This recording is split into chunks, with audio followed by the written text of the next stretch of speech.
मारने वाला उत्पन्न होगा। यह आकाशवाणी सुनकर कंस मारे डर के कांपने लगा।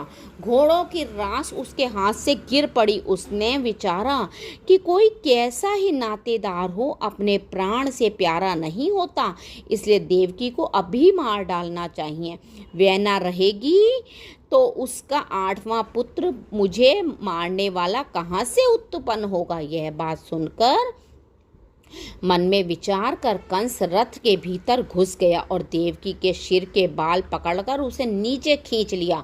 नंगी तलवार निकालकर क्रोध से दांत पीसता हुआ यूं कहने लगा कि जिस वृक्ष में विष के समान फल लगे उसको जड़ से पहले ही उखाड़ डालना चाहिए।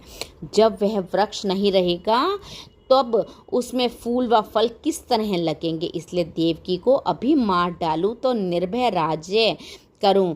यह दशा देखकर जितने मनुष्य उस समय वहां थे वह सब चिंता करके रोने लगे, पर राजा कंस के डर के मारे किसी की सामर्थ्य नहीं थी कि जो कुछ कह सकें। तब वसुदेव जी ने विचार किया कि अज्ञानी कंस को पाप और पुण्य का कुछ विचार नहीं है। इस समय मेरे क्रोध करने से देवकी के प्राण जाएंगे, इसलिए क्षमा करना उचित है, क्योंकि जब बलवान शत्रु क्रोध करे तब क्षमा करके वह अवसर बचा जाना चाहिए।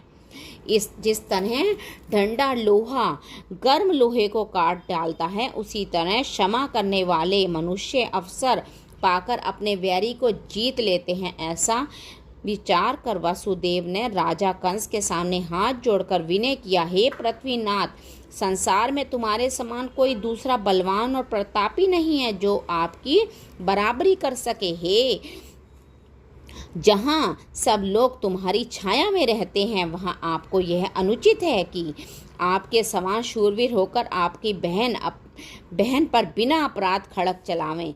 स्त्री वध का बड़ा पाप है। ऐसे अधर्म करने वाले के अनेक पुरखे नरक में पड़ते हैं। संसार में जो जन्मा वह एक दिन अवश्य मरेगा। अपना शरीर रहने के लिए चाहे जितने उपाय करें पर यह तनु किसी तरह रह नहीं सकता।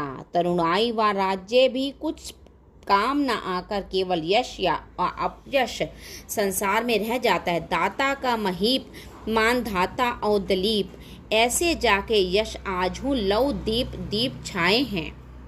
बलि ऐसो बलवान को भयो जहान बीच, रावण समान को प्रतापी जग जाए हैं।